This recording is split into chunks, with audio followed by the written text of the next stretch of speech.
Praise the lord. దేవుని ఘనమైన నామమునకు మహిమ కలుగునుగాక. వేకోజాం ప్రార్థన. రండి, నేను రాసిన ఒక ఆరాధన గీతం ఆలపిద్దాం.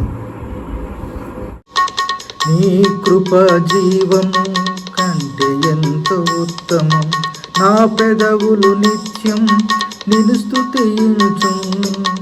నీ కృప జీవము కంటే ఎంతో ఉత్తమం, నా పెదవులు నిత్యం నిన్ను స్తుతించును.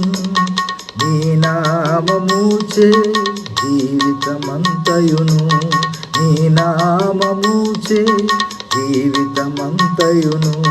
మా చేతులెత్తి నిన్ను స్తుతించెదము, మా చేతులెత్తి నిన్ను స్తుతించెదము.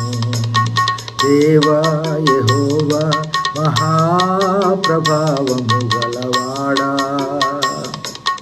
పరిశుద్ధాలయములో నిత్యము నివసించువాడా, పరిశుద్ధాలయములో నిత్యము నివసించువాడా. దేవా యెహోవా మహాప్రభావము గలవాడా, పరిశుద్ధాలయములో నిత్యము నివసించువాడా, పరిశుద్ధాలయములో నిత్యము నివసించువాడా. ఈ దిన వాగ్దానపు వాక్యాన్ని చదువుకుందాము. 119వ కీర్తన 171వ వచనం. నీవు నీ కట్టడలను నాకు బోధించుచున్నావు, నా పెదవులు నీ స్తోత్రమును ఉచ్చరించును. ప్రభునందు ప్రియమైన దేవుని జనాంగమా, ఈ ఉదయకాల సమయంలో మీ అందరికీ మన రక్షకుడు యేసయ్య నామమున వందనములు చెల్లిస్తూ శుభములు తెలియజేస్తూ ఉన్నాను. ఈ కీర్తనలోని వాక్యం కీర్తనాకారునికి గొప్ప ఆదరణగా,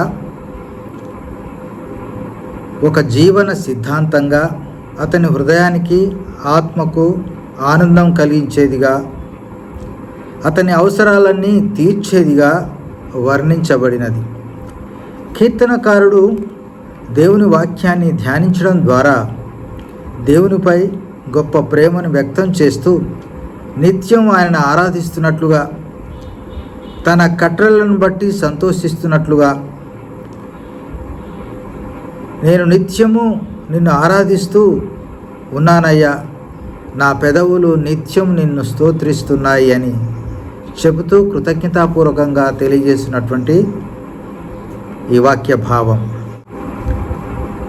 ఈ కీర్తన హెబ్రీ భాష అక్షర క్రమంలో వ్రాశాడు కీర్తనకారుడు.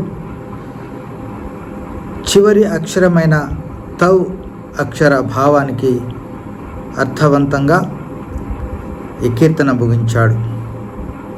తౌ అనేటువంటి అక్షరం యొక్క భావం ముగింపు అని, లేదా గుర్తింపు అని, లేదా ముద్ర అని అక్కడ తెలియజేయడం జరిగింది.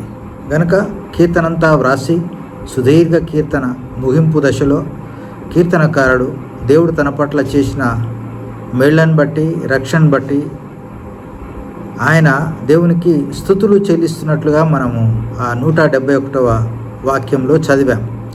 నీవు నీ కట్టడలను నాకు బోధించుచున్నావు గనుక నా పెదవులు నిత్యం నిన్ను స్తుతిస్తున్నాయి అని తెలియజేస్తూ దేవునికి కృతజ్ఞత చెల్లిస్తున్నట్టుగా మనం చూస్తున్నాం.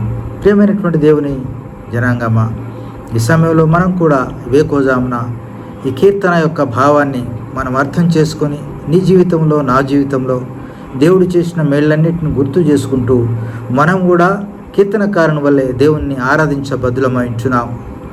రాత్రంతా దేవుడు మనల్ని కాపాడాడు కదా, మరి ఒక ఉదయాన్ని ఇచ్చాడు, నూతన దినాన్ని మనకిచ్చాడు. కాబట్టి ఈ దినమంతా ఆయన కృప, ఆయన రక్షణ, ఆయన యొక్క నడిపింపు మనకు ఉండాలంటే దేవుణ్ణి మనము ఆరాధన చేయాలి. కనుక మనం ఆరాధించే బిడ్డలంగా దేవుని సన్నిధిలో నిత్యం సాగిపోవడానికి ప్రభు మనకు సహాయం చేయనుగాక. ప్రార్థన చేసుకుందాం.